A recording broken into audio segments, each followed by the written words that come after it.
옛말에 사람은 서울로 보내고 말은 제주도로 보내라 라는 말이 있죠. 그러니까 서울이 그만큼 교육 환경이 좋고 또 좋은 직장도 많아서 먹고 살기가 편할 거다라는 그런 생각들이었던 거죠. 말이 제주도로 가라는 것은 제주도에 이렇게 초지가 풍부하고 또 그래서 잘 훈련 받으면 준마가 될 수 있는 그런 기 때문에 그런 말들이 생겨났을 겁니다. 예수님 당시에도 이런저런 격언들이 상당히 많았는데요. 그런 당시에 회자됐던 말에 이런 말이 있답니다. 어떤 사람이 부자 되기를 원한다면 북쪽으로 보내라. 갈릴리로 보내라는 거예요. 갈릴리가 그 무역의 통로여가지고 가버나움 이런 도시들이 상당히 번성했던 그런 도시인 것 같아요. 그래서 북쪽으로 보내라고 그랬고, 현명하게 되기를 원한다면 남쪽으로 보내라. 그러니까 예루살렘에 좋은 학교들이 많으니까 예루살렘으로 보내라라는 거죠. 또 당시의 랍비들은 예루살렘이 너무 아름다워서, 그러니까 우리 시편에서 늘 나오는 것처럼 시온을 찬양하는 것처럼 하나님께서 세상에 부어주신 아름다움을 10가지로 본다면 그중 9은 예루살렘의 몫이다 라는 그런 표현을 했고요. 예루살렘은 세상 이쪽 끝에서 저쪽 끝까지 명성을 떨치는 도시다라고 했는데, 그 당시에 또 하나의 유명한 속담이 있었다면 모든 길은 로마로 통한다라고 하는데, 유대 사람들은 모든 돈은 예루살렘에서 나온다라는 말이 있었다고 합니다. 좀 과장된 말이긴 하지만 예루살렘 거짓말은 아닌 것 같아요. 예루살렘으로 돈이 어마어마하게 들어왔더라고요. 그러니까 지금도 그렇지만 그 팔레스타인에 있는 유대인보다 그 예수님 당시에도 디아스포라 유대인들이 훨씬 더 많았습니다. 가령 애굽의 애굽을 정복한 알렉산더 대왕이 알렉산드리아를 건설하는데, 알렉산드리아 도시를 어떻게 보면 이제 그렇게 신도시 특구를 만든 거예요. 도시를 건설하면서. 근데 그게 5개의 특구가 있는데 그 중에 3개를 유대인들이 차지했다는 거예요. 그래서 유대인들이 어마어마한 어떤 그 부를 축적하고, 또 알렉산더는 유대인들을 그리스인과 똑같은 시민권을 준 거예요. 그래서 상당히 애굽에서 권세를 가지고 있었고, 알렉산드리아에 있는 회당은 예루살렘의 성전보다 더 크게 줬대요. 대리석으로 크게 가장 높게 이렇게 져가지고. 그래서 이제 그 주전 275년쯤에 그 70인역 헬라어 번역도 그 사람들이 해낸 거예요. 그러니까 뭐 적어도 수백만 명이 그 애굽에서 살았다라는 게 있고, 또 바벨론에도 이 소수만 돌아왔잖아요. 그래서 상당히 많은 유대인들이 있었는데, 그 증거 중에 하나가 바벨론 탈무드가 예루살렘 탈무드보다 양이나 내용면에서 훨씬 더 많습니다. 그러니까 그럴 정도로. 그리고 당시 로마에도 보면 로마 인구의 10% 이상이 유대인들이었고, 바울이 선교할 때 어디를 가나 다 유대인 회당들이 있었잖아요. 유대인 회당은 적어도 유대인 남자 가정 10명 이상이 있어야지 회당이 생기는 거예요. 그러니까 빌립보에만 회당이 없어지고 거의 가는 데마다 다 회당에 가서 설교를 했어요. 그 정도로 유대인들이 전역에 흩어져서 살고 있었던 그런 사람들입니다. 그런데 그 사람들이 성전세를 바치는 거예요. 그러니까 우리 지금 17장에서 예수님, 너희 선생은 그 성전세 안 바치냐? 반세겔을 바치는 건데, 2 드라크마, 그러니까 어떻게 보면 그 2 데나리온이라고 할 수 있죠. 그러니까 이틀치 품삯만큼씩 내는 거잖아요. 근데 그게 전 세계에 흩어져 있는 유대인 회당들이 자발적으로 내는 거예요. 그러니까 유대인들은 1년에 3대 절기가 있는데, 그 3대 절기 중에 그 회당에서 대표하는 사람은 누구나 다 그 예루살렘에 방문하는 것을 어떤 하나의 관례처럼 가지고 있었고, 그리고 그 예루살렘으로 가고 있는 그 순례 객에게 그 회당에서 모은 성전세와 후원금을 함께 보내주는 거예요.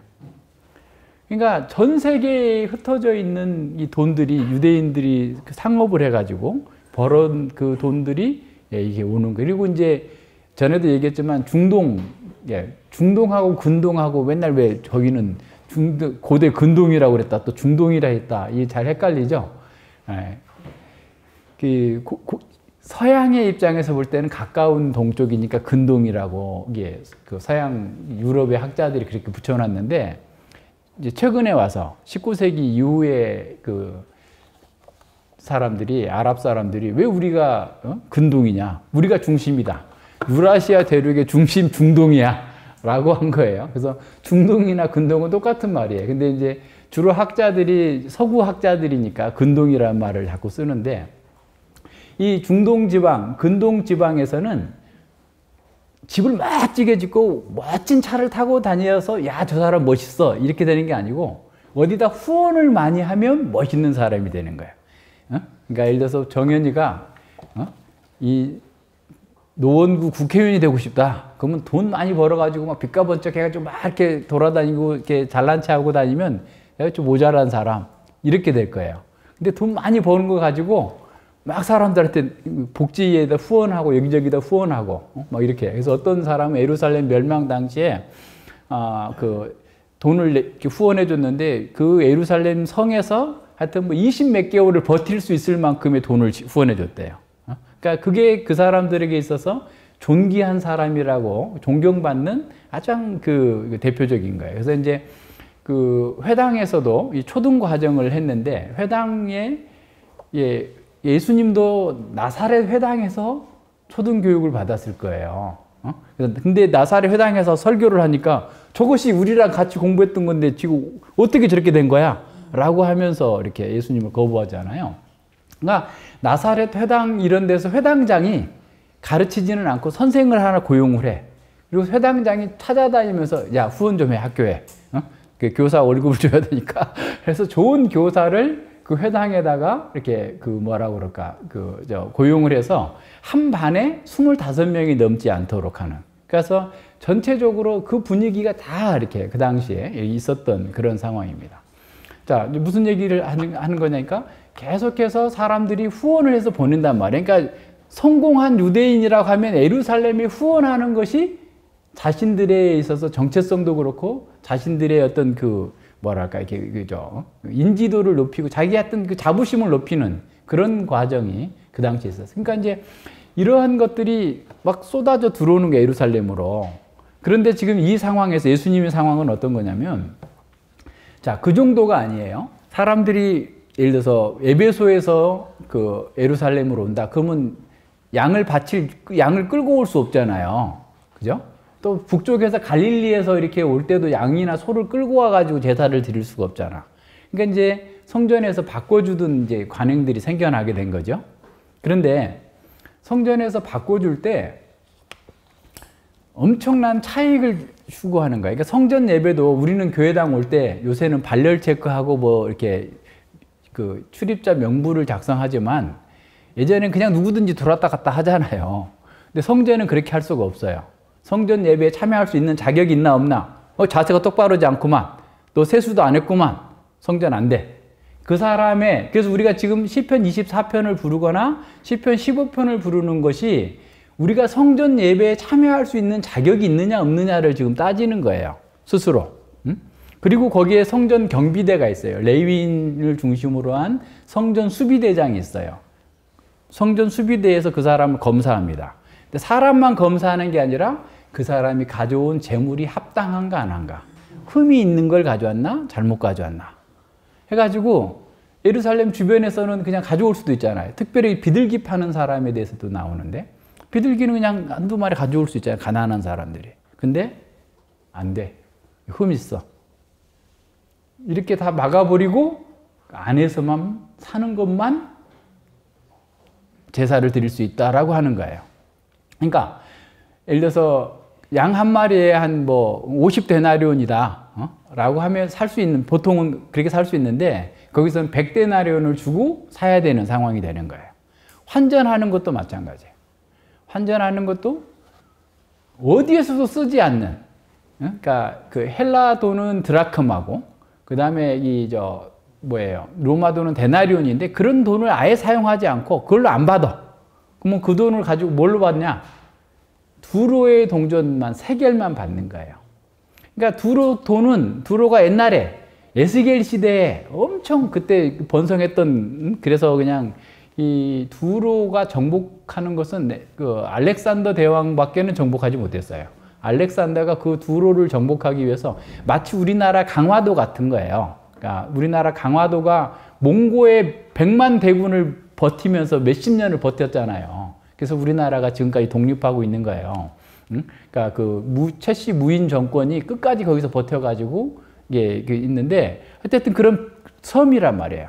그러니까 이게 정복을 못 하는데 아예 그냥 이 알렉산더는 거기다가 우리말로 말하면은 우리 바다를 막아가지고 이렇게 하는 거 있잖아요. 간척 사업 하는 것처럼 그렇게 막아가지고 그걸 무너뜨렸어요. 그래서 그 뒤로는 두로가 그렇게 힘을 못 써요. 그러니까 예전 같지 않은 거죠. 헬라 제국 이후에는. 근데 그 돈만 사용하니까 이게 엄청난 그냥 수익을 내는 거, 환전하면서. 북한이 김정은이 처음 들어와가지고 폭망한 것이 뭐예요? 화폐개혁이에요, 화폐개혁. 그러니까 이 사람들은 멍청한 거죠. 그러니까 자기들 떼놓는 굉장히 이렇게 머리를 쓴 거예요. 야, 이 국간의 경제를 살리려면 어떻게 할 건가? 장롱 속에 있는 돈을 다 꺼내놓게 해야 되겠다. 그래서 돈을 바꾸는 화폐 개혁을 단행을 했어요. 화폐 개혁을 단행하면 돈이 다 나올 줄 알았는데 안 나와버려, 더 숨어버려. 그런데 대신에 어떻게 되냐? 중국 사람들이 가지고 있는 돈은 바꿔달라면 바꿔줘야 되잖아. 그렇잖아요.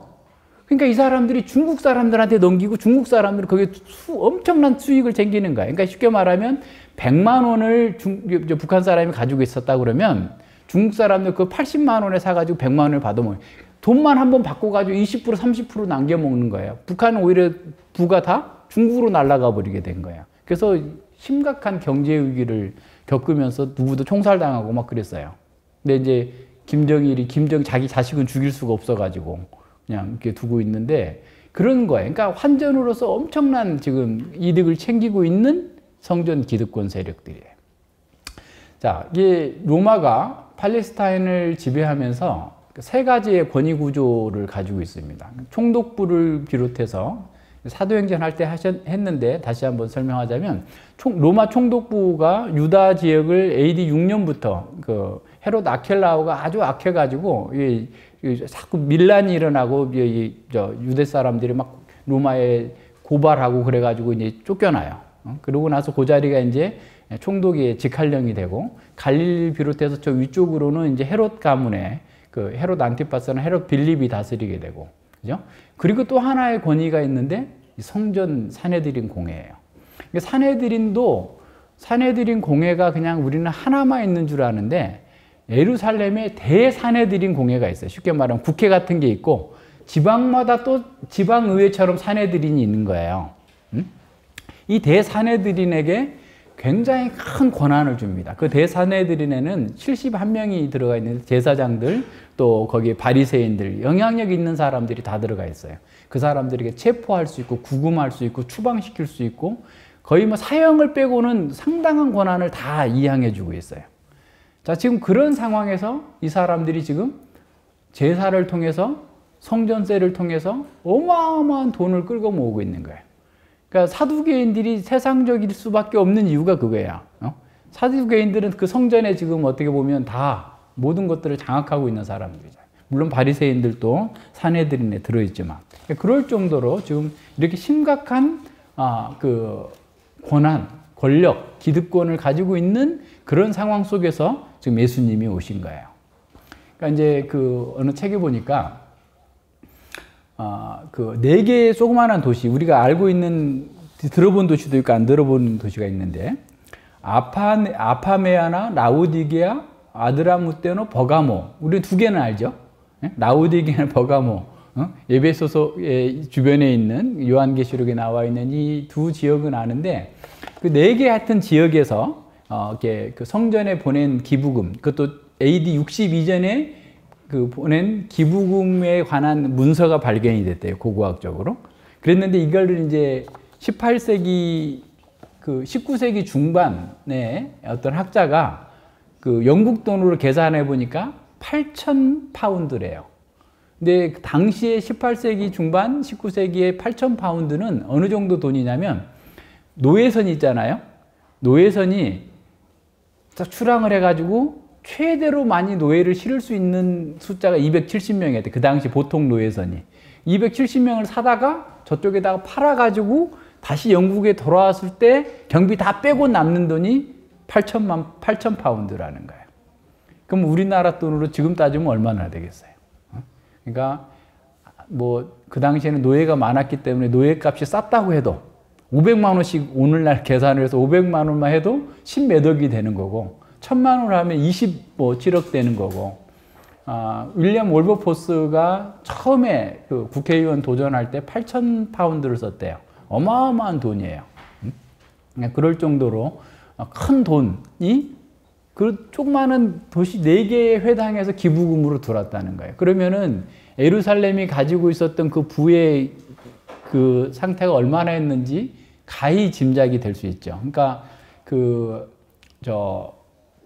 바울이 예루살렘에서 체포돼 가지고 왔을 때 그 총독 누구예요? 그 23장에 총독이 돈을 받을까 해가지고 계속 바울에게 가까이 하는 거예요. 이 사람은 설교를 듣고 싶은 게 아니라 돈을 받고 싶어가지고 자꾸 와서 듣는 거야. 근데 바울은 뭐라고 그러죠? 의와 절제와 장차 오는 심판에 대해서 설교하고 있어요. 드루실라와 함께 왔던 사람들.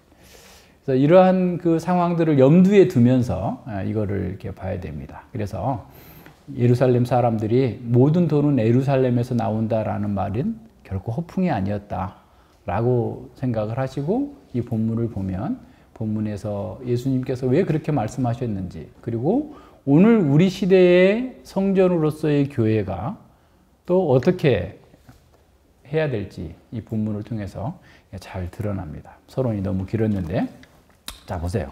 조금 앞에 것들 보면 좀 더 쉽습니다. 예수께서 성전에 들어가자마자 이제 그 매매하는 자들을 내어 쫓으시면서 돈 바꾸는 자들의 상과 비둘기 파는 자들의 의자를 다 둘러 엎어버리시는 거면서 하시면서 내 집은 기도하는 집이라 일컬음을 받으려 하였거늘 강도의 구려를 만들었다라고 말씀하고 있습니다. 보통 이제 성전 청결 사건이다라고 얘기를 하는데 성전 청결 사건이라고 하기에는 너무나 큰 사건입니다. 그러니까 이 예수님의 지금 이 사건을 이 복음서 전체의 어떤 절정이라고 할 수 있는 그런 과정이에요. 그래서 이게 좀 더 분명한 그 의미가 잘 드러날 수 있도록 봐야 됩니다. 그래서 이 본문을 통해서 예수님께서 가장 중요한 시기에 가장 많은 사람들이 바라보고 있는 이런 상황에서 왜 이렇게 과격한 행동을 하셨는지에 대한 답을 찾다 보면 우리는 이 속에서 성전과 새로운 성전으로서의 예수 그리스도와 또 교회가 어떠해야 되는지를 이렇게 잘 볼 수 있습니다. 이미 예수님께서는 그 마태복음 11장 10절에서 세례 요한을 그 소개하면서 성전 청결을 하는 그 메시아의 앞길을 이렇게 예비하는 자다라고 말씀하셨었어요. 우리 그 주보에 있는 그 헤롯 성전의 구조도가 여러 군데 아무리 찾아봐도 이게 그래도 가장 여러분 보시기에 조금 이해가 더 잘 될 것 같아가지고 헤롯 성전은 솔로몬 성전보다 2배 이상 컸어요. 그러니까 엄청나게 크게 만드는 헤롯 성전이죠. 그 안에 보면 그 빨간 줄이 그어져 있죠. 줄이 그어져 있는데 이 줄이 담이에요. 담이 한 1.2m 정도의 담이 있어요. 그러니까 성전 바로 앞에까지는 안뜰, 그러니까 성전 안뜰은 유대인 남자들만 들어갈 수 있어요. 그 성전 바깥뜰 바로 앞에 여인의 뜰이에요. 그리고 그 바깥에 대부분이 이방인의 뜰인 거예요.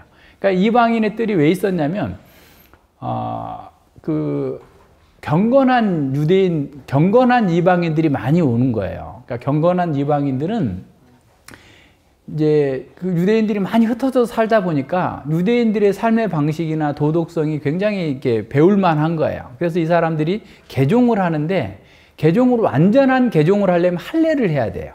그러니까 남자가 성인 남자가 마취제도 없는 상황에서 할례를 하려면 엄청 고통스러워요. 몇 달씩 갔다 이게 아물지도 않고 하니까 괴롭잖아요. 그래서 할례는 하지 않지만 유대인 예배, 회당 예배에 참여하던 사람들이 회당 예배에 참여하다 보니까 예루살렘 나도 한번 가보고 싶다. 이렇게 나올 거 아니에요. 그래서 이제 이런 이방인의 뜰이 넓게 지어졌는데 이 이방인의 뜰에서 지금 장사하고 있는 거예요. 넓잖아요. 그러니까 거기서 막 그 6월절 때 가장 많은 사람들이 왔는데 요세푸스의 기록에 의하면 6월절 기간 한 3주 전부터 장을 크게 여는 거예요. 평소에도 열었겠죠. 뭐 안식일에도 외부에서 오는 사람들을 위해서 그런 걸 팔았겠지만 6월절 전에는 3주 전부터 그냥 이렇게 큰 장을 열어서 하는데 6월절 기간 동안에 25만 5천 마리 정도의 양들이 매매가 됐다는 거야.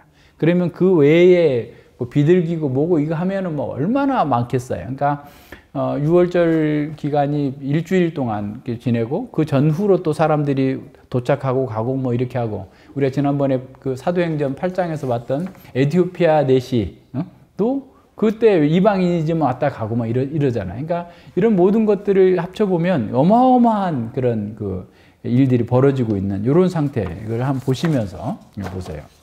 그래서 여기서 이게 다시 말하면 이들은 이렇게 해서 여기서 물건을 팔면서 합법적인 어떻게 보면 엄청난 이득을 이렇게 취하고 있는 이런 거죠. 그러니까 환전해서 벌고 동물 팔아서 벌고 다 이런저런 그 꼬투리 잡아가지고 자기네 거 아니면은 아예 성전에 제사 드릴 수 없다.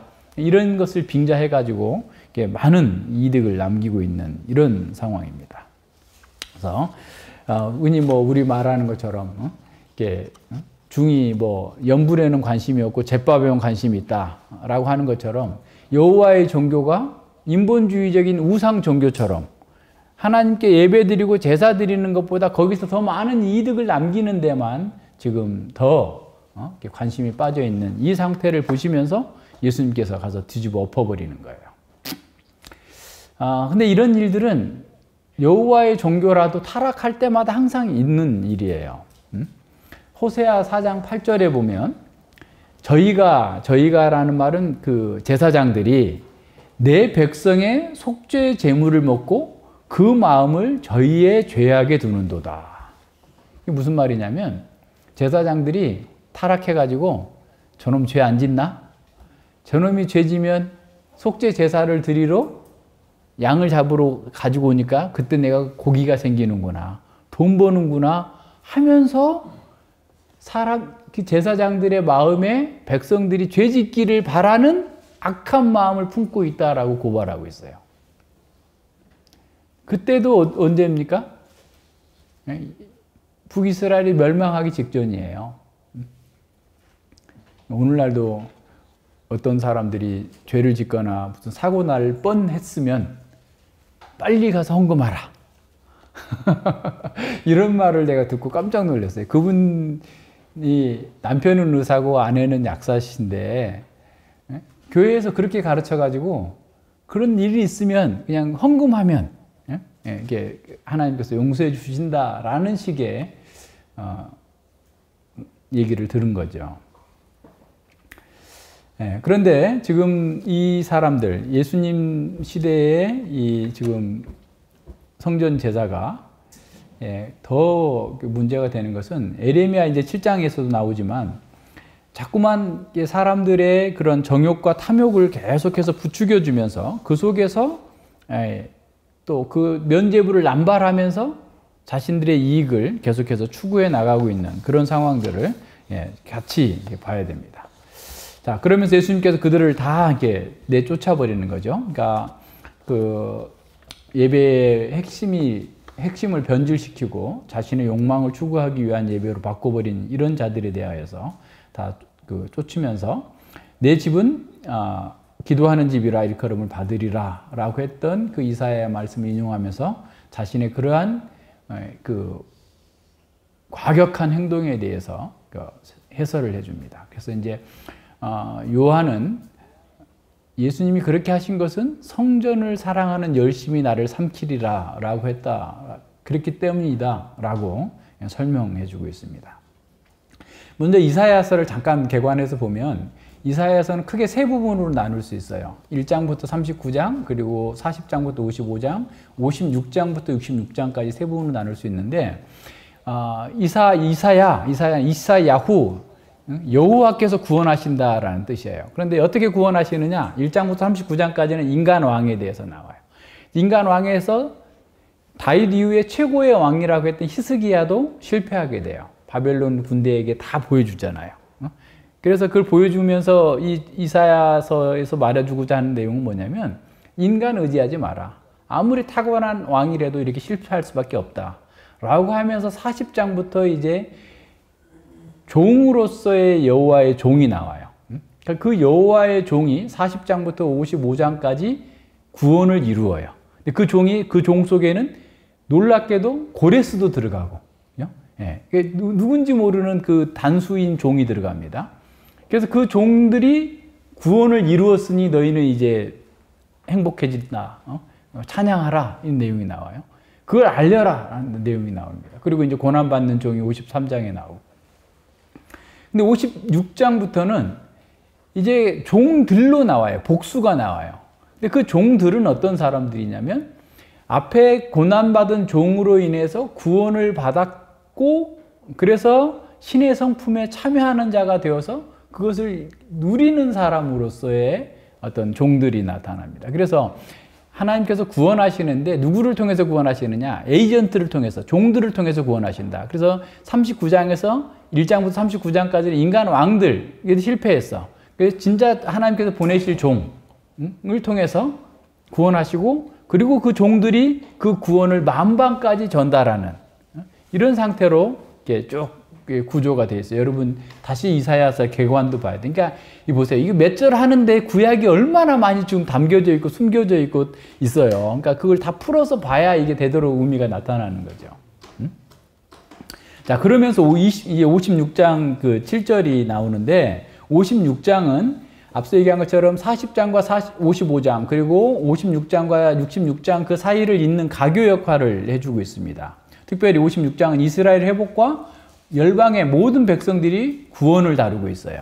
그래서 56장 1절로 8절은 열방이 공의를 가져다 줄 종의 사역과 열방이 하나님의 구원 사역에 참여함으로써 하나님의 구원을 전파하는 어떤 종들의 사역에 대해서 말해주고 있어요. 특별히 그 3절과 6절에 보면 이 하나님의 회중에 성전에 들어올 수 없는 이방인들과 고자가 불구자죠. 이런 사람이 하나님의 충성된 시민이 되고 하나님의 공동체에 참여하게 될 것을 선언하고 있습니다. 그래서 이제는 더 이상 혈통적인 어떤 유대인이 아니라 혈통적인 아브라함의 자손이 아니라 여호와를 기뻐하는 사람들이 하나님의 성전에 참여해서 하나님의 복을 누리게 될 것이다라는 거예요. 이사야 56장 3절로 8절을 봅니다.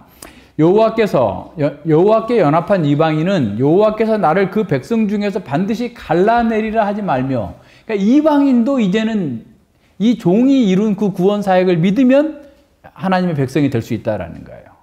고자는 이제 생명을 낳을 수 없는 그런 사람이기 때문에 난 마른 나무라 이렇게 하지 말라는 거예요.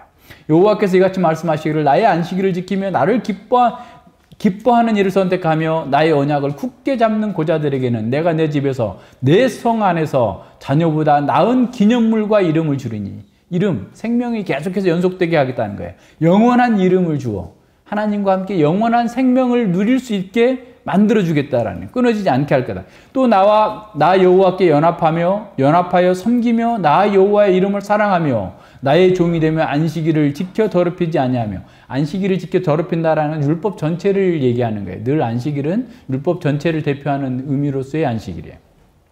그러니까 율법을 잘 지키면, 그래서 언약을 굳게 지키는 이방인마다 내가 그를 나의 성산으로 인도하여 기도하는 내 집에서 그들을 기쁘게 할 것이며 그들의 번제와 희생은 나의 단에서 기꺼이 받게 되리니 이는 내 집은 만민의 기도하는 집이라. 만민을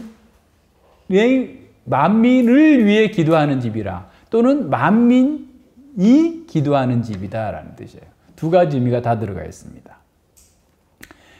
그러니까 성전에 참여할 수 없었던 이방인과 고자와 불구자들이 하나님의 이루어 놓으신, 하나님의 여호와의 종이 이루어 놓은 그 구원 사역에 참여함으로써 이 구원이 열방에게 확대되고 있음을 지금 보여주고 있습니다.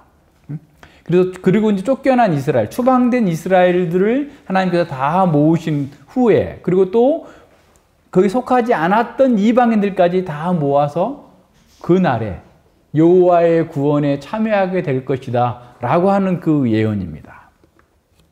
그래서 이제 성전은 모든 세상 만민을 위해서 기도할 것이고 모든 만민에 의해서 기도할 수 있는, 기도 드려지는 그런 장소다라고 얘기하는 거예요. 자, 그렇게 된다면 성전이 원래 가지고자 했던 그런 목적이 회복되고 성취되는 것을 의미하는 겁니다. 그런데 지금 예수님께서 책망하고 있는 이 유대인들은, 당시 종교적 기득권자들은 만민이 와서 기도해야 될 그 이방인의 뜰까지라도 다 차지해가지고 다 이방인들이 발디딜 틈이 없이 그냥 양소 다 갖다 놓고 환전하고 비둘기 팔고 하는 것으로 다 막아놓고 있으니까 들어가서 그냥 막 예수님이 요한복음에 보면 노끈을 가지고 채찍을 만들어서 막 들어엎어 버리시는 거예요. 그러면 그놈들도 성전 경비대가 이런 뽀대들이 있었을 텐데 어떻게 가만히 있었을까? 예수님의 권위에 꼼짝을 못한 거죠. 그러니까 막 다 들어엎으신 거예요. 다 들어엎으시면서 소리를 지르신 거죠.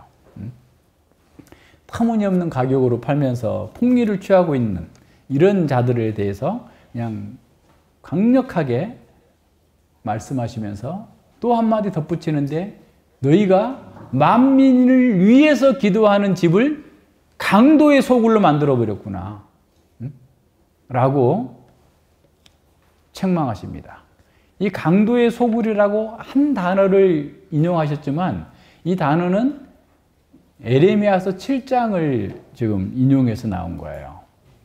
에레미야 7장 1절로 15절은 에레미야에게 성전 문 앞에서 외치라라고 말씀하신 그 말씀입니다. 예, 그러니까 절기를 지키기 위해서 사람들이 뻔질나게 지금 성전에 들어오고 있는 상황이에요. 그러나 그것같이 진정한 예배를 보장해 주는 것은 아니다라고 말씀하십니다. 너희가 진정으로 언약적 축복을 누리고자 한다면 너희 길과 너희 행위를 바르게 하라. 에레미야 7장 3절입니다. 그리고 이것이 여호와의 전이라, 여호와의 전이라, 여호와의 전이라. 그렇기 때문에 우리는 당연히 구원받고 당연히 우리는 제사 드렸기 때문에 당연히 하나님께서 우리를 지켜줄 것이다 라고 하는 생각, 그런 맹신을 버리라 라고 4절에서 말씀해 주세요. 그리고 다시 이어서 바른 행실로 돌아와라. 바른 행실로 돌아오는데 그 행실의 내용이 뭐냐면 이방인과 고아와 과부를 압제하지 말고 무죄한 자의 피를 흘리지 않으면, 다시 말하면 언약적 신실함을 따라 살면, 완식일을 지키고 그 율법의 행위를 따라 산다면 너희들이 이 땅에서 결코 망하지 않고 영원히 살 것이다 라고 말씀합니다. 그런데 예레미야 7장 8절로 12절 보세요. 너희가 무익한 거짓말을 의뢰하는도다. 너희가 도적질하며 살인하며 간음하며 거짓 맹세하며 바알에게 분향하며 너희의 알지 못하는 다른 신을 쫓으면서 내 이름으로 일컫는 이 집에 들어와서 내 앞에 서서 말하기를 우리가 구원을 얻었나이다. 이렇게 말하느냐? 이는 모든 가증한 일을 행하려 함이로다. 우리가 구원받았습니다 라고 말해놓고 앞서 했던 짓을 계속하고 있는 거예요. 내 이름으로 일컬음을 받는 이 집이 너희 눈에는 도적의 소굴로 보이느냐? 강도의 구렬로 보이느냐? 지금 이 말씀을 딱 떼다가 그들에게 한마디에 딱 던진 것은 에레미야가 성전이 1차 성전, 솔로몬 성전이 멸망할 때 있었던 그 상황과 지금 예수님 당시에 이들이 행하고 있는 것이 너무나 딱 일치되고 있다는 사실을 선언하시는 거예요. 하나님의 공의를 행하고 의를 행하는 데는 전혀 관심이 없고 그냥 여기는 성전이니까, 우리 성전 제사를 드렸으니까 그래서 우리는 구원을 받았나이다, 구원을 받았나이다. 구원의 확신에 대한 맹신을 하고 있는 이런 사람들을 향하여서 야, 너희들이 와가지고 왔다 갔다 하는 것, 더 많이 그런 죄 짓고 더 많이 더 도둑질하고 더 많이 네 자신을 위해서 살고자 하는 것이지 내가 그걸 다 알아, 모를 줄 알아? 라고 말씀하시는 거예요. 자, 너희들 봐라. 실로가 어떻게 망했는 줄 아느냐? 여호와의 성막이 있었던 그 실로가 엘리와 엘리의 아들들이 하나님을 자신들의 이익을 위해서 이용하기 위해서 블레셋과 전쟁터로 가지고 나갔다가 다 불타고 사라져버리지 않았느냐. 하나님께서 택하신 그 장소라 할지라도 하나님을 경외하지 않고 하나님을 자기의 이익의 도구로 삼고 강도짓을 한다면 하나님께서 가차없이 없애버리실 거다. 에레미야가 선포한 내용이에요. 그 말씀을 예수님이 지금 가져오신 거예요. 너희들 하나님의 집이 만민을 위해서 만민이 기도해야 될 이 성전을 너희들의 이익을 위해서 강도들의 떼강도들이 작당하고 모여가지고 자신들의 이익을 위해서 사람들을 억압하고 빼앗는 악한 짓들을 하고서 너희들이 온전할까 보냐라는 내용들이 여기 다 담겨 있어요. 놀랍게도 이 말씀은 곧 다음에 이어지지만 성전 파괴의 예언으로 이어져요. 다음 주에 이제 무화과나무 저주 사건이 연관되어 있어요.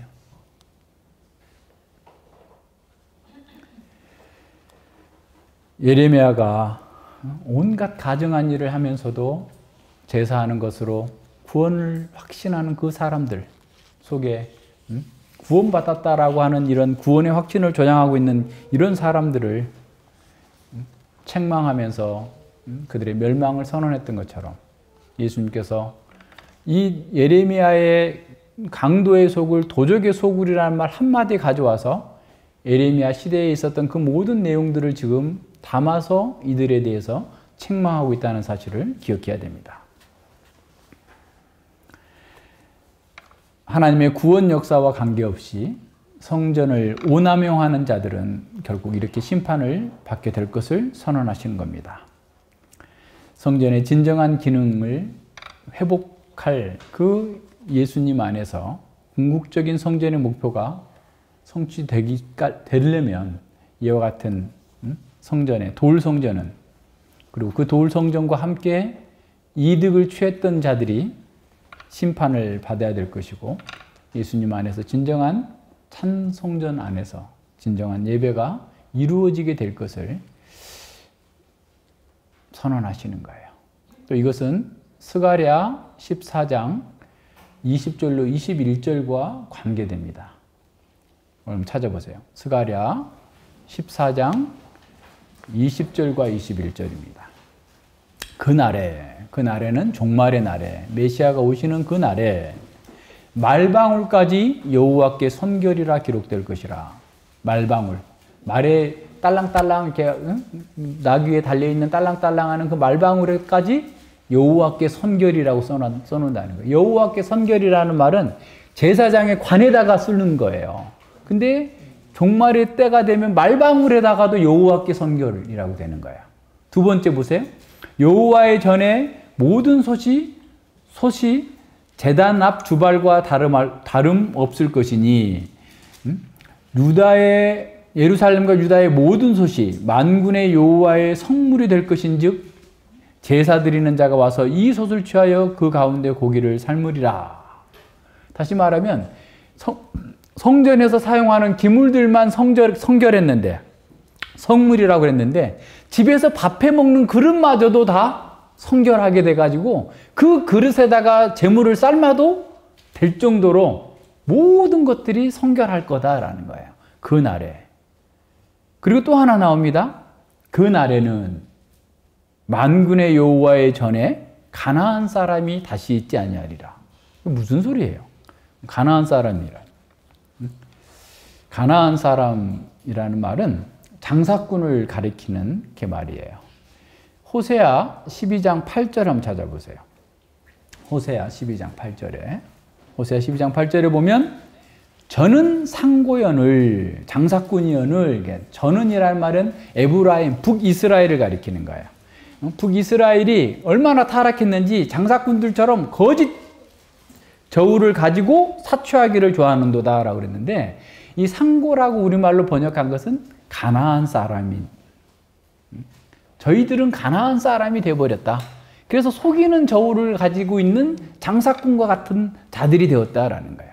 그러니까 북이스라엘 저놈들은 거짓 저울을 들고 속이는 가나안 놈들 같아. 가나안 장사꾼들 같다. 그 말이에요.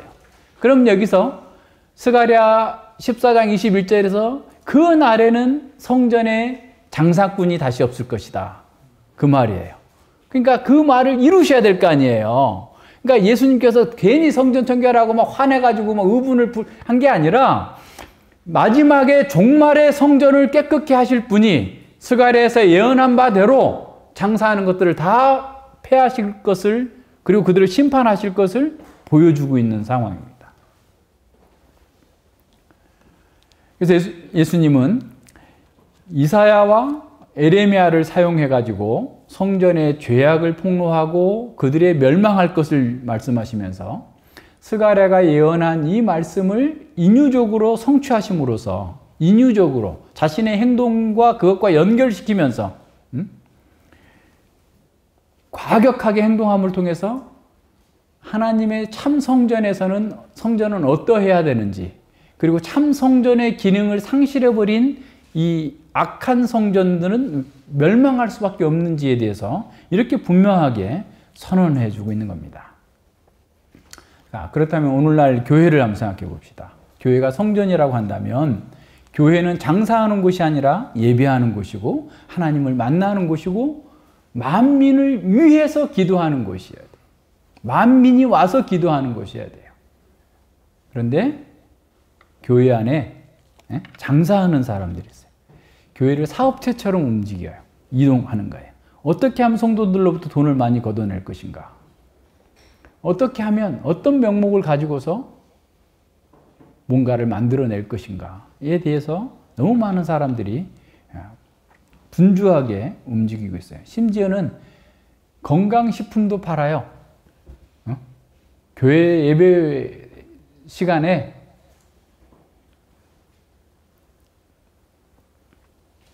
그리고 이제 얼마를 리베이트 목적으로 주는 거예요. 그러니까 저는 그때는 몰랐는데 한 10년 전에 2009년 7년 뭐 이럴 때쯤에 무슨 뭐 서울대 무슨 뭐 생명공학 연구소인데 뭐 그 학교에 무슨 우리가 음료를 제공해 주겠습니다. 시음차 주겠습니다. 아니 우리한테 주지 말라고, 왜 우리 주냐고, 밖에서 하시라고. 근데 그런 식으로 하는 사람들이 다 교회에 와가지고 그렇게 한 거예요. 전화가 한두 군데서 오는 게 아니에요. 막 수십 군데서 와요. 무슨 제약회사라고 그러고 어디라고 그러고 무슨 막 하면서 공짜로 성도들에게 음료를 제공하겠다. 응? 근데 왜 우리한테 주냐고. 공짜 점심이 없는데. 근데 잠깐 제품 설명을 하겠다고. 그 설명만 하겠어요? 결국 팔지요. 그런 일들이 계속 있는 거예요. 응? 오늘날 교회에서 벌어지는 일들입니다. 교회가 예전과 직분이 소수의 종교적 엘리트들을 또 기득권자들의 이익에 봉사하는 방향으로 움직여지고 있어요. 성전인 교회가 이 땅에 존재하는 이유와 목적을 알지 못한 채 자기 이익을 위해서 이방인들이 들어올 자리를 빼앗아 버리는 거예요. 무슨 말이에요? 만민을 위해서 기도하고 만민이 와서 기도해야 될 이 성전에 교회에 단돈 1원도 선교비로 쓰지 않는 교회들이 얼마나 많아요. 자기들끼리만 또 구원의 확신은 엄청나게 있어요. 아, 우리가 구원을 받았나이다, 구원을 받았나이다 하면서 사업하면서는 거짓말도 하고 온갖 짓을 다 해. 네? 똑같죠? 자신들이 선택받은 백성이라고 한 편협한 선민의식을 가지고 자기 눈앞에 있는 이익을 위해서 그것밖에 보지 못하는 영적인 소경들이 된 교회들이 얼마나 많습니까? 하나님을 예배하는 그런 거룩한 예전을 자기 이익의 도구로 만들고 하나님 나라를 위한 공적 기관인 교회가 어떤 특정한 사람의 사적 이익을 추구하기 위한 도구로 만들어버린 자들에 대해서 예수님 어떻게 말씀하실까요? 내 집은 만민이 기도하는 집인데 너희가 광도의 소굴을 만들었도다라고 말씀하지 않겠어요? 크게 들어야 됩니다. 자, 예수님께서는 이런 돌성전의 파괴와 동시에 자신이 새 성전이라는 사실을 확증하는 표적을 또한 보여주십니다. 소경과 전원자들을 치유해 주시는 거죠. 이 사건은 새로운 성전으로서의 예수님 자신과 성전의 참된 기능이 회복될 것을 보여줍니다. 14절과 17절입니다. 소경과 전원자들이 성전에서 예수께 나오니 고쳐주시니까 완전히 지금 성전 안으로 들어가지 않았고 지금 이방인의 뜰로서의 성전을 얘기해요. 이 사람들은 들어갈 수 없었으니까 이 사람들을 고쳐주셨어요. 그랬더니 대제사장들과 서기관들이 예수의 하시는 이상한 일과 이상한 일인가 다 때려 부시는 것을 지금 이상한 일이라고 생각한 거죠. 그리고 또 기적적으로 사람들을 막 눈을 뜨게 하고 전원자들이 막 뛰게 만드는 이런 기적을 행하는 것. 이것을 보면서 그런데다가 플러스 어린 아이들이 소리 질러서 호산나 다윗의 자손이여 하는 것을 보고 분노하여서 예수님께 말하는 거예요. 저희의 하는 말을 듣느냐? 쟤들 하는 소리를 듣고 있어! 라면서 막 따지면서 분노하는 거예요.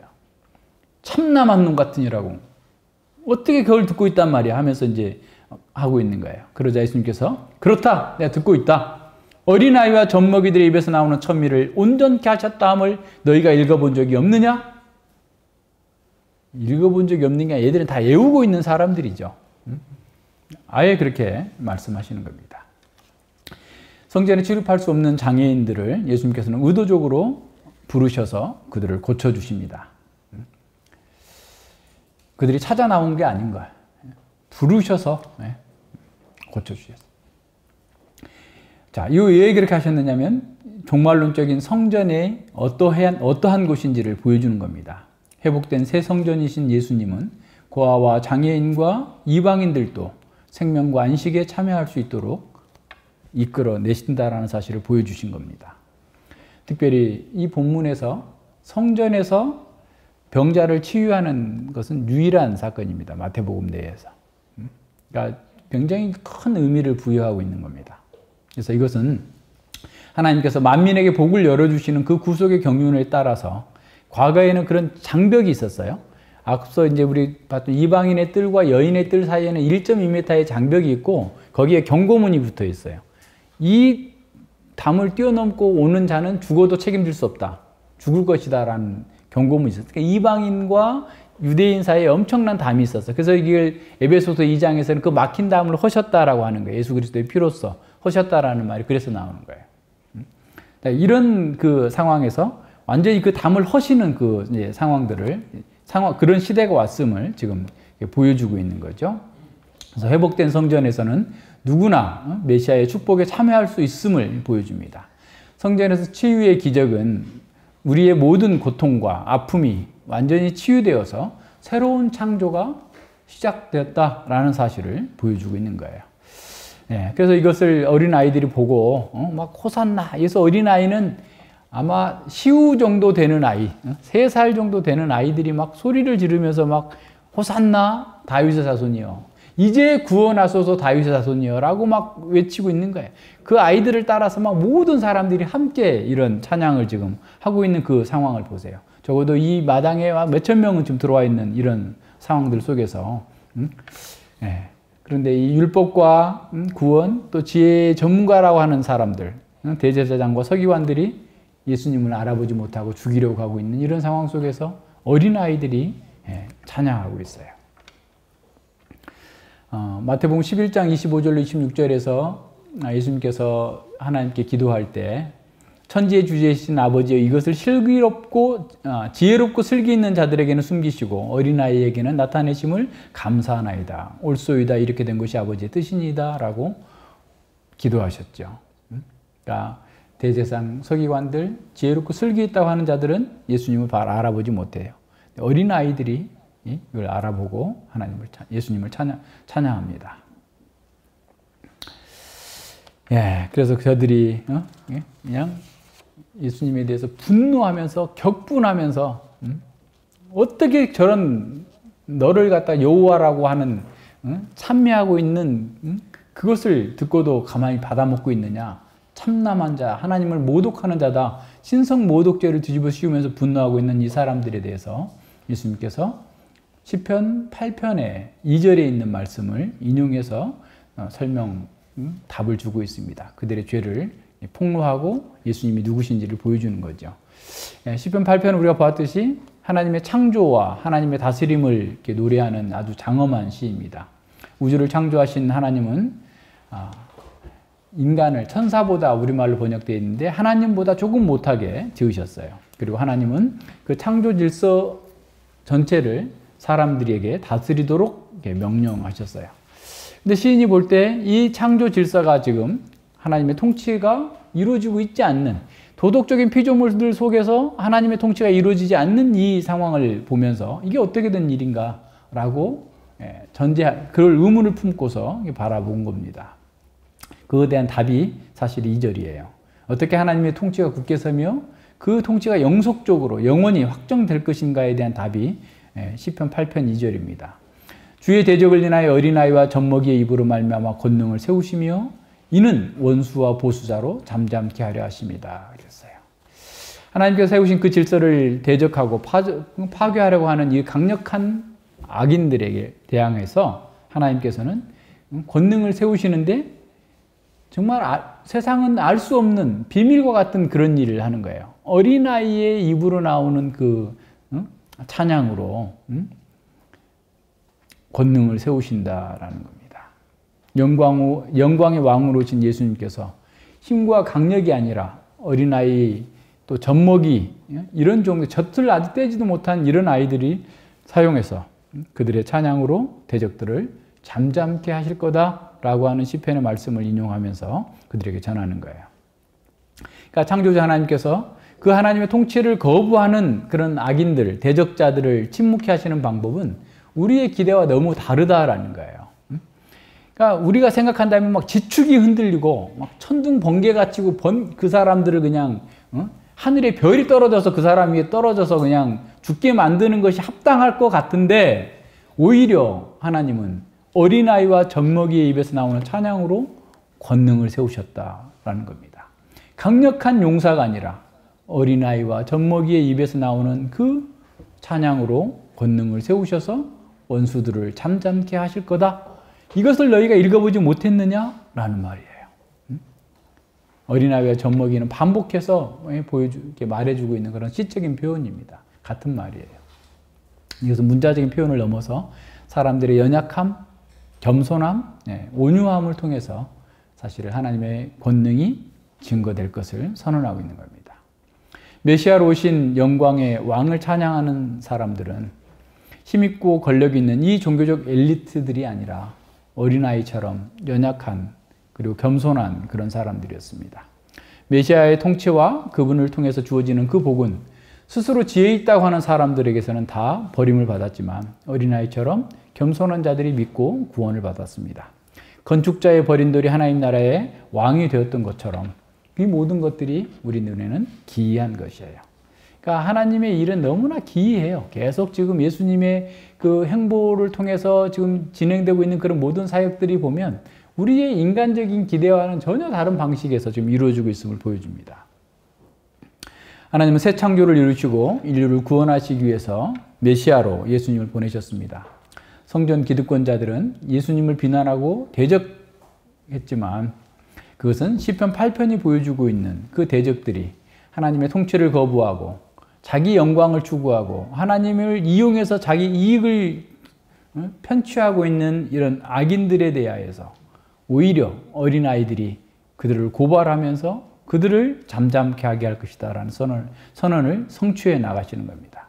어린아이들이 예수님을 알아보고 호산나 다윗의 자손이라고 외쳤다면 이 대제사장 서기관들은 예수님을 비방하고 대적함으로써 스스로 하나님의 통치를 거부하는 대적이라는 사실을 어떻게 보면 드러낸 거예요. 커밍아웃 한 거예요.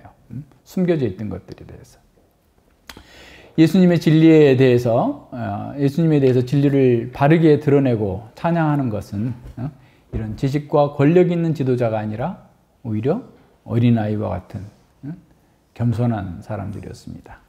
그렇다면 예수님께서 이 말씀을 인용함으로써 시편 8편이 찬미한 그 하나님이 보내신 메시아가 바로 자신이라는 사실을 밝히시는 거예요. 명확하게 밝혀낸 거예요. 따라서 이런 이제 어린아이들이 호산나 다윗의 자손이여 라고 찬양해서 하나님의 권능을 세우셨다면 오늘날 그 누구라도 예수님을 호산나 다윗의 자손이라고 찬양하는 사람들 속에만 유일한 구원의 길이 있음을 선언하시는 겁니다. 그래서 이러한 내용들을 뒤에 이 서기관과 대제사장들은 엄청나게 또 이렇게 뭐라고 했을 텐데 마태는 다 생략해 버려요. 기록할 가치도 없는 자들 딱 생략하고 예수님이 베다니로 이렇게 가셔 유하셨다라고 나옵니다. 베다니는 예루살렘에서 한 2km 정도 이렇게 떨어져 있는 그런 곳인데 예루살렘에 사람이 워낙 많이 와 있으니까 예수님과 제자들이 함께 머물 수 있는 공간이 없는 유숙할 곳이 없어서 베다니 아마 나사로의 집에 가서 이렇게 같이 지냈던 것으로 보입니다. 예수님은 이런 과격한 상징 행위를 통해서 기도하고 예배해야 하는 그런 성전을 자기 이익 추구를 위한 도구로 사용하고 있는, 그래서 강도의 소굴로 만들어버린 자들에 대해서 심판을 선언하십니다. 유대 지도자들은 성전 예배를 통해서 경제적인 이득을 얻기 위해서 사실은 그 성전 예배 자체를 사업 아이템으로 변질시켜버린 거예요. 예수님은 이런 자들에게 임박한 심판을 경고하기 위해서 노끈으로 채찍까지 만들어서 들고 그들의 상과 의자를 뒤집어 엎으셨습니다. 전례가 없는 예수님의 이런 행동은 돌 성전이 참 성전으로 대체될 것을 선포하는 상징적 행위입니다. 당시 돌 성전이 하나님이 정하신 역할, 곧 하나님을 참되게 예배하며 이방을 향한 증인 역할을 하지 못했기 때문에 주전 587년에 솔로몬 성전이 멸망한 것처럼 주후 70년에 완전히 멸망하게 될 것을 선언하신 겁니다. 예레미야 선지자의 경고를 받고도 순종치 않아서 멸망했던 성전주의자들처럼 예수님 당시의 지도자들도 하나님의 뜻을 거역하면서도 예배하는 것 때문에 구원받았다라고 확신했습니다. 마음에 이욕을 품고 죄악을 품고도 회개나 애통하지 않고 그저 성전에서 제사 드렸기 때문에 당연히 구원받았다라는 그런 맹신을 성전주의자들이 조장한 겁니다. 이처럼 학계와 스가랴 시대에 건축되었고 헤롯에 의해서 더 크고 웅장하게 확대된 두 번째 성전 역시 원래 계획된 종말의 목적, 하나님을 예배하고 모든 민족에게 이 만민이 돌아와서 기도하고 예배할 것이라고 하는 이 종말의 목적을 성취하는 데 실패했습니다. 죄사함을 예표한 성전 제사가 그들의 마음의 진실한 회개와 하나님의 은혜가 있어야 된다고 하는 그런 근거도 없이 기계적인 구원을 준다라고 확신하면서 맹신을 조장한 겁니다. 기계적인 죄사함과 값싼 구원은 일상에서 하나님의 뜻과 무관하게 자기 욕망을 추구하고 죄를 가볍게 여기도록 만들었습니다. 그래서 예수님은 그 성전 역시 심판을 피할 수 없다라고 선언하십니다. 예수님은 성전 출입이 금지된 장애인들을 고쳐주심으로써 종말의 성전이 도래하였고 그 길로 들어가는 길이 활짝 열려있음을 보여주고 있습니다. 이사야 선지자가 예언한 고자와 추방되었던 자들이 이방인과 함께 예배하는 날이 이제 왔습니다. 예전에는 부정하다고 여겼던 사람들이 이제 참 성전 안에서 하나님을 예배할 수 있는 정결한 자로 간주됩니다. 그 이유는 종말의 성전으로 오신 예수님 안에서 치유와 안식의 복이 실제화되었기 때문입니다. 장애인과 이방인들도 은혜를 입고 새 성전 안에서 영원한 이름, 생명을 얻게 될 것이라는 예언이 성취되었습니다. 스스로 지혜롭다고 여기는 자들은, 권세 있는 자들은 조롱하면서 버릴 것이지만 어린아이처럼 겸손한 자들이 그 나라에 참여하는 영광을 얻게 될 것입니다. 18절 이하에서 이어지는 무화과나무 저주 사건은 옛 성전, 돌 성전과 그 희생 제도, 심지어는 그 예수님의 몸이 죽고 새 성전, 모든 이방 나라를 위한 공동체적인 기도의 집이 된 그의 부활한 몸, 새 성전이 새롭게 살아났음을 분명하게 보여주고 있습니다. 당시 기득권 가진 자들은 성전을 남용하는 자신들의 죄악을 지적하신 그 예수님의 경고에 대해서 진실로 회개로 반영하지 않았습니다. 그들은 영적인 소경이었을 뿐만 아니라 자신들이 누리는 그 기득권을 결코 포기할 수 없었기 때문에 그렇습니다. 오히려 그들은 자신의 기득권을 위협하고 있는 예수님을 죽어 없애버리기로 결단한 겁니다. 그들은 기필코 예수님을 죽이는 일에 성공했습니다. 하지만 그들은 AD 70년에 로마에 의해서 돌 성전과 함께 끔찍한 파멸을 당했습니다. 그들이 예수님을 사형에 처해달라고 예결했던 로마 제국에 의해서 그토록 경고했던 예루살렘 성과 성전과 자기의 구원을 위한 그 모든 맹신적인 신학 사상마저도 완전하게 파괴되어 버렸어요. 지난번에 본 것처럼 로마의 개선문에, 티토 장군의 개선문에 이들이 멸망당한 장면이 부조로 조각되어 있어서 모든 시대의 모든 사람들에게 예수님을 버린 자들이 이와 같이 처절하게 멸망당했다. 하나님의 뜻을 저버린 자들이 이렇게 멸망당했다라고 하는 반면 교사로 우리에게 보여주고 있습니다. 성전의 머릿돌이신 예수님을 거부한 자들은 아무리 탁월한 외모를 가졌다 할지라도 참 성전인 교회에 들어오지 못합니다. 시편 118편의 머릿돌은 왕을 가리키는 은유이지만 비유적인 인물이 아니라 실제로 이스라엘의 왕이요 새로운 성전의 기초석인 예수님을 가리켰습니다. 따라서 예수님을 거부하는 자들은 하나님 나라의 치유와 안식에 들어오지 못합니다. 예수님 외에 구원 얻을 만한 다른 이름을 우리에게 주신 일이 없기 때문에 그렇습니다. 예수님이 새 성전이고 예수님의 몸된 교회가 새 성전입니다. 이 땅에 있는 성전으로서의 교회는 종말에 완성될 성전인 하나님 나라를 증거해야 되는 사명이 있습니다. 이 땅에 존재하는 교회는 예수님이 다시 오실 때까지 성전을 확장해야 됩니다. 다시 말해서 하나님의 임재와 통치로 인한 치유와 회복, 구원의 선물이 땅끝까지 흘러가도록 해야 합니다. G.K. 빌이라고 하는 그 신약학자는 구약 성경 마지막 책인, 그러니까 구약의 히브리 성경으로는 우리 성경으로는 말라기가 마지막이지만 그거는 이제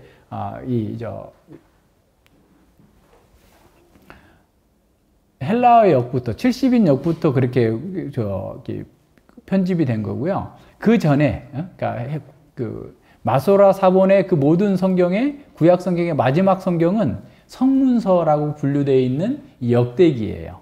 그러니까 역대기의 맨 마지막 그 책이죠. 히브리 성경에. 그러니까 이 역대기의 맨 마지막과 신약의 첫 성경인 마태복음과의 연관성을 이 사람이 아주 적절하게 잘 지적해서 보여주고 있습니다. 역대기 1장부터 3장까지 나오는 그 족보, 그러니까 유다의 족보까지 나오잖아요. 그 족보와 마태복음 1장에서 할 수 있는 족보가 연결되고 있고, 역대하 36장 23절에 고레스가 너희들은 돌아가서 성전을 건축하라 라고 이렇게 명령을 하고 있어요. 그런데 그 고레스에 대해서 아까 얘기한 것처럼 이사야서에서는 그를 메시아다, 내 종이다 라고 표현하고 있어요. 자, 그런데 예수님께서 마지막에 승천하시기 전에 마태복음 28장 19절에서 모든 민족에게 복음을 전해서 성전을 세우라 라고 하는 것과 연결시키는 겁니다. 그래서 교회는 땅끝까지 성전을 확장해야 하는 사명을 가지고 있다라고 하는 그런 통찰력을 보여줍니다. 우리 에스겔서 40장과 48장에서도 본 것처럼 성전에서 물이 흘러나와 가지고 다 죽어있는 땅을 새롭게 하고 나무와 물고기가 가득한 그런 치유하는 그 물을 보내주는 것처럼 교회는 하나님의 성전으로서 온 세상에 주님의 임재와 통치가 이렇게 흘러가도록, 그것을 이렇게 돕도록, 그것을 이루어가도록 부르심을 받았습니다. 그래서 교회가 선교적 사명을 감당하는 것은 선택이 아니야. 우리가 돈이 있으면 좀 할게요. 지금 돈 없어서 못 하겠어요. 라고 하는 것은 말이 안 맞는 거예요.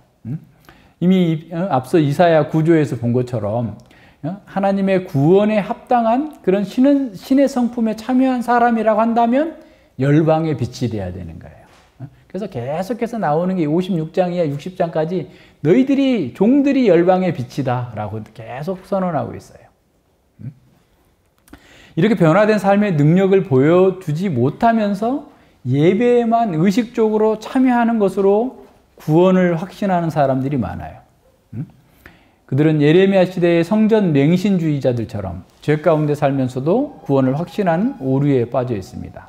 그들이 성전에서 교회에서 구원받았나이다 라고 장담하지만 하나님은 너희가 율법을 버리고 우상을 숭배하면서 성전에서 그렇게 말하는 것은 너희들이 계속해서 더욱 모든 가증한 일을 행하기 위해서지 라고 그들의 마음을 폭로하시는 겁니다. 하나님은 사람의 고백에 속지 않습니다. 사람들의 고백이 아니라 그들의 마음과 행위를 보시는 분입니다. 새 성전으로서 교회는 하나님을 참되게 예배하고 만민을 위해서 기도하는 집이 되어야 합니다. 만민을 위해서 기도하는 것은 단지 입술의 기도만이 아니라 선교를 위해서 향기로운 제물로 우리 자신을 헌상하는 거예요. 그래서 우리가 교회의 3대 사명이라고 할 때 예배와 양육과 선교라고 그랬는데 이 모든 것이 다 예배예요. 그러니까 모든 이방인들이 하나님을 예배하는 자리로 들어오도록 이 성전에 들어와서 기도하고 이 복에 참여하도록 하는 것. 이것이 교회의 사명입니다. 선교와 하나님의 구속사가 전진하는 일에 조금도 관심이 없으면서 그냥 오직 자신의 개인적인 안심 인명만 추구하면서도 구원을 확신하는 사람들이 많습니다. 예배에는 빠지지 않았지만 삶으로 드리는 예배가 무엇인지도 모르는 사람들이 많아요. 하나님께서 기뻐하시는 일과 하나님의 공의에는 관심이 조금도 없고 마음에 온갖 세상의 것을 가득 채우고 하나님께서 미워하시는 가증한 일을 하는 사람들이 많습니다. 이런 사람들은 종교적 확신이 어떠하든지 간에 세상에서 가장 아름다운 예배당을 건축했다 할지라도 성령께서 거하시는 이 성전을 더럽게 하는 겁니다. 오늘날 심히 우려되는 일 중에 하나는 교회 안에 확증 편향성이 증가하고 있다는 겁니다. 확증 편향은 원래 자신이 가지고 있었던 그런 생각이나 신념을 확인하려는 그런 경향이에요. 흔히 말하면 자기가 보고 싶은 것만 보는 거죠. 그래서 심리학에서는 사람들은 자신이 원하는 결과를 간절히 바랄 때 또는 어떤 사건을 접하고 어떤 그 감정이 앞설 때 그리고 자신의 뿌리 깊은 신념을 지키고자 할 때 확증 편향의 증상을 보인다는 겁니다. 그러니까 확증 편향은 자신이 원하는 정보만 선택적으로 모으거나 어떤 것을 설명하거나 주장할 때 편향된 반복만을 사용하는 거예요. 그러니까 바보의 장벽을 세우는 것과 마찬가지죠. 자기 듣고 싶은 것만 듣고 듣기 싫은 건 다 쌓아버리는 거예요. 막아버리는 거예요. 듣지 않는 거예요. 자, 메시아를 기다리는 사람들도 기다렸던 사람들도 확증 편향에 사로잡혀서 예수님을 거부했습니다. 그들에게는 자기 틀에 맞는 메시아인지 아닌지가 중요한 거예요. 예수님의 가르침과 행하심이 맞는지 틀린지, 객관적으로 맞는지 틀리는지, 성경에 맞는지 틀리는지가 아니라 자신들이 정한 기준에 맞는지 안 맞는지 따져서 물어본 겁니다. 오늘날 많은 사람들이 이와 같은 확증 편향에 빠져 있는 사람들이 많아요. 굉장히 신실하다고 생각했던 그런 목회자들이 SNS에 확증 편향된 글을 올리는 걸 보면서 설교하는 걸 보면서 깜짝 놀랐어요. 아니 이분이 이런 얘기를 하는 분인가에 대해서 이렇게 놀랄 정도의 그런 일들이 상당히 많습니다. 그분들도 자신이 원하는 정보만을 들으려고 해요. 자신이 원하는 결과를 정해놓고 그 자료를 취사 선택함으로써 성전이 멸망할 때까지 사람들이 계속해서 메시아를 거부했고 교회의 복음을 거부했던 그 사람들과 동일한 행동을 반복하고 있어요. 세상의 일에서도 확증 편향은 큰 오점을 남깁니다. 위험합니다. 하지만 기독교인들이 신학적인 면에서 범하는 확증 편향은 영원한 생명을 잃어버리게 할 정도로 큰 위험을 수반합니다. 에레미야 시대와 예수님 당시의 사람들처럼 확증 편향은 자신의 믿음에 대한 근거 없는 과도한 확신을 하게 만듭니다. 오늘날 교인들도 자신의 정치적 성향과 다른 사실에 대해서는 무조건 불신하면서 받아들이려고 하지 않아요. 객관적으로 드러난 사실이나 과학적으로 확인된 사실마저 심지어 성경에 부합되지 않는데도 자신의 믿음을 고수하려고 합니다. 반면에 자신의 신념과 일치한다고 여겨지는 정보는 그것이 가짜 뉴스라도 적극적으로 받아들여요. 신실한 목회자라고 생각했던 분들이 그런 오류에 빠져 있는 것을 볼 때 두렵고 안타까운 마음이 듭니다. 우리 역시 이런 확증 편향에 빠질 위험이 있음을 알고 삼가 주의해야 됩니다. 우리가 가진 신학과 우리의 교회가 가장 좋은 전통에 서 있다 할지라도 그것이 우리의 눈을 멀게 할 수 있어요. 왜냐하면 그것만이 옳고 다른 것은 다 틀렸다라고 자기 틀을 거기다 세울 때 확증 편향으로 기울게 됩니다. 이것만 옳아. 그래서 우리가 지금 보고 있는 어떤 교단도 그러잖아요. 그것만 옳다라고 하면서 그 안에 쌓여 있더니 다 죽어버리는 거예요. 사람들이. 확증 편향에 빠지면 모든 것을 성경이 아니라 자기가 가진 그 틀에다가 넣어놓고 판단을 합니다. 그리고 다른 사람을 정죄합니다. 가령 이런 거 있어요. 목사의 자격에 헬라어 히브리어에 능통해야 된다. 웨스트민스터 신앙고백서에 이렇게 있기 때문에 헬라어 히브리어 못하는 사람은 목사가 되면 안 된다. 이렇게 말하는 사람이 있어요. 근데 성경 어디에서 헬라어 히브리어를 못하면 목사하지 말라고 나와요? 디모데전서에 나와요? 디도서에 나와요? 바울이 장로를 세울 때 헬라어 가르쳐서 세웠을까요? 각 지역에 다니면서 그 사람, 아니 헬라가 히브리어를 가르치면 이미 히브리어는 유대인들도 몰랐어요. 에스라가 히브리어 성경을 읽고 그것을 아람어로 번역하고 설교했어요. 무슨 말인지 알겠어요? 이미 지금 예수님 당시에도 히브리어가 아니고 아람어를 쓰고 있어요. 아람어를. 그래서 아람 방언으로 쓰고 있는 그 상황에서 말씀을 예수님도 전했고 아람어로 전했고 당시의 통용어가 헬라어였기 때문에 헬라어로 성경이 기록된 거예요. 어거스트처럼 뛰어난 학자도 헬라어 히브리어 잘 몰랐어요. 라틴어를 잘했어요. 근데 자기가 무슨 근거로 확증 편향된 걸 가지고 헬라어 히브리어를 능숙하게 못하면 목사하면 안 된다. 그럼 자기 위에 우리 선대에 있는 목사들 다 잘못됐다는 거예요? 그 사람 목사 인정 안 할 거예요? 지금 선교지에 있는 목회자들 다 인정하지 않겠다는 거예요? 무슨 근거로? 얼마나 교만합니까? 얼마나 어리석습니까? 확증 편향에 빠져가지고 성경에서 제시하고 있지 않는 기준들을 들어서 가지고 사람들을 정죄하고 판단하는 거예요. 뛰어난 학자들과 존경받는 목회자들이 확증 편향에 빠진 것을 지난주에 또 미국에 있는 어떤 목사가 설교하는 걸 들으면서 봤어요. 이분이 이렇게? 그러니까 뭐든지 우리는 공정하게 해야 되잖아요. 누가 무슨 공화당이 잘했니, 민주당이 잘했니 이런 건 문제가 될 게 아니에요. 우리는 이 세상에 어차피 뭐 다 어떤 정부가 들어서든지 간에 뭐 교회를 위한 정부는 아니잖아요. 하나님의 통치를 이루는 정부가 아니잖아요. 차악을 선택하는 거죠. 그런데 그냥 확증 편향에 잡혀가지고 이 사람들이 하는 것은 다 덮어주고 이 사람들이 하는 건 다 나쁘다. 이런 식으로 얘기를 하는 거예요. 미국의 아주 지도층에 있는 목사가. 그런 사람이 인종차별이나 흑인들이 그렇게 비참하게 죽어가는데 입도 뻥끗하지 않으면서 확증 편향입니다. 고통스러운 거예요. 교회가 지금 무너지는 거예요. 이런 게. 우리도 그럴 수 있어서 주의해야 됩니다. 왜냐하면 그것이 세상의 일뿐만 아니라 우리가 가지고 있는 이런 신학적인 틀 때문에 다른 사람들을 잘못 평가하고 판단하는 오류에 빠질 수 있기 때문에 그래요. 예수님을 대적했던 대제사장과 서기관들, 그 사람들이 바로 그런 확증 편향 때문에 참 성전으로 오신 예수님을 바라보지 못했어요. 오늘날도 많은 신자들이 확증 편향에 빠져 있습니다. 사회적 엘리트 집단에 속한 그리스도인들도, 그리스도인 전문직 종사자들도 이런 확증 편향에 빠져가지고 이상한 얘기를 하고 있습니다. 왜 이렇게 됐을까요? 왜 새 성전인 교회 안에서 이런 동일한 오류가 반복되는 것일까요? 첫 번째는 진리 안에서 진정으로 기독교 세계관을 정립하지 못했기 때문에 그래요.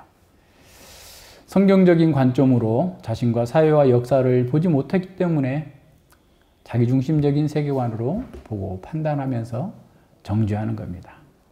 두 번째는 진리를 듣고 배웠으나 은혜가 없어서 그 마음의 열망이 바뀌지 않았기 때문에 그래요. 그 마음이 하나님의 영광이 아니라 세상의 영광, 자기 영광이라고 하는 그런 우상으로 가득 차 있기 때문에 그래요. 바리새인들 히브리어, 헬라어, 아람어 능통했어요. 그런데 그들은 예수님 거부했어요. 그죠? 네. 그들만큼 잘할 수 있는 사람이 어디 있어요? 그리고 자기가 그렇게 대단하면 책을 좀 많이 내지. 책 내는 거 보면은 틀리게 해석도 하고 잘못된 해석도 하면서 그런 얘기를 하고 있는, 확증 편향 속에서 그런 얘기를 하고 있는 사람들이 사람들을 잘못되게 인도하고 있는 거예요. 예, 우리도 마찬가지예요. 어떻게 하면 확증 편향에 빠지지 않을 수 있을까? 실천은 어렵지만 단순합니다. 기독교 세계관을 정립하고 어린아이처럼 자기를 부인하고 주님을 따를 때 그런 위험에서 벗어날 수 있어요. 여기서 하나님의 은혜가 절대적으로 필요합니다. 하나님의 은혜만이 우리가 좌로나 우로나 치우치지 않고 진리의 길로 갈 수 있도록 만들어줍니다. 따라서 우리는 주여 우리 눈뜨기를 원하나이다 라고 주님께 은혜 주시기를 부르짖어야 돼요. 우리가 사모하지만 우리의 한계를 벗어난 일들에 대해서는 하나님께 맡겨야 돼요. 어쩔 수 없잖아요. 우리가 어떻게 할 수 있는 일이 아니잖아요. 그리고 우리가 할 수 있는 일을, 해야 될 일은 우리에게 책임이 주어져 있어요. 지혜롭고 충성되게 그 일을 해 나가야 됩니다. 한 가지 더 기억할 것은 우리가 가진 탁월한 은사라 할지라도 주님의 일에 쓰임 받으려면 십자가의 보혈로 세례를 받아야 돼요. 다시 그걸 다 재정립해야 됩니다. 그래야만 우리가 가지고 있는 은사와 그 위치, 우리가 가지고 있는 그런 뛰어난 기득권이죠. 그것도 어떻게 보면 속아서 확증 편향에 빠지지 않을 수 있습니다. 그래서 우리가 날마다 자기 십자가를 지고 겸손하고 온유하게 주님을 따르는 사람이 어린아이처럼 호산나 다윗의 자손이여 라고 찬양할 수 있죠. 그런 사람이 주님의 권능의 도구로 쓰임받을 수 있습니다. 그런 사람이 진정으로 하나님의 자녀가 되고 그리스도와 함께 영원한 왕국을 다스리게 될 것입니다. 주님은 우리가 바로 그런 복을 누리도록 구원해 주셨어요. 그보다 못한 것에 우리 마음을 빼앗기지 맙시다. 주님께서 우리에게 주실 것에 대해서, 주신 것에 대해서 우리는 기뻐하고 그것을 누리고 그것을 사모하고 열망하지, 그보다 못한 것, 시시한 것 가지고 뭐 누가 하나 더 가졌니 못 가졌니 뭐 이런 거 가지고 그냥 줘요. 김정현 줘. 누나가 달라고 하면 줘. 좀 시시한 것들 좀 줘. 그냥. 우리는 뭘 하라고요?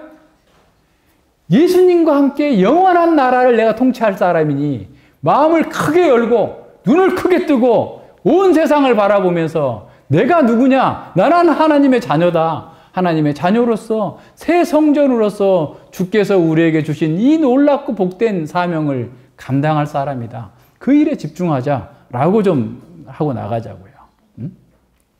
우리가 이렇게 호산나 다윗의 자손이여, 지금 이제 구원하소서 다윗의 자손이여 라고 외칠 때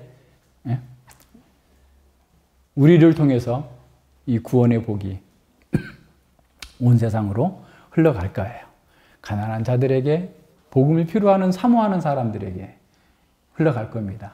그럴 때 또 대사장과 서기관 같은 자들은 소동하게 될 거예요. 니들이 뭔데 그러느냐? 라고 할 거예요. 그렇든지 말든지 우리는 하나님의 말씀대로 우리가 가야 될 길을 가는 겁니다. 주께서 임할 날이 가까이 오고 있습니다. 그걸 바라보면서 잘 참고 인내하면서 주님을 우리의 새 성전, 주님 안에서 진정한 예배가 회복되고 하나님의 영광이 드러날 수 있도록 우리 자신을 내어드리는 사람 되기를 바랍니다. 기도합니다. 하나님 아버지, 감사를 드립니다. 주님께서 우리에게 허락하신 은혜를 기억합니다. 아버지여, 저희들 또한 사두개인과 바리새인, 대제사장들처럼 하나님을 예배하고 하나님을 기뻐하고 하나님을 바라는 이 성전마저도 우리의 이익을 위해서 도용하고자 하는 악한 마음들이 가득 찼던 자들입니다. 뿐만 아니라 저희들 자신을 부인하지 않고 어린아이처럼 돌아서 주님을 따르지 않고 자기 십자가를 지지 않고 자신이 가지고 있는 신념과 자신의 틀을 여전히 가지고 있으면서 확증 편향에 빠져서 내가 좋아하는 것은 선택하고 내가 원치 않는 것은 버려버리면서도 스스로 구원받았다라고 외치는 에레미야 시대의 사람들, 예수님 당시 사람들과 우리가 얼마나 다른지 돌아볼 수 있도록, 점검할 수 있도록 은혜 주셔서 감사를 드립니다. 아버지 하나님, 우리 시대에도 수많은 사람들이 이런 잘못된 확증 편향에 빠져서 진리의 길에서 벗어나고 있음을 보면서 심히 두려운 마음으로 주님께 아뢰오니, 아버지여, 저희들이 더욱더 주님의 은혜 가운데에서 붙들려서 자기를 부정하고 우리가 가지고 있는 그 모든 것, 그 어떤 것이라 할지라도 주의 말씀에 비추어서 언제든지 개혁하겠다고 하는 유연하고 열린 자세로 말씀을 받고 그 말씀대로 살아갈 수 있는 능력과 지혜와 은혜를 허락하여 주시옵소서.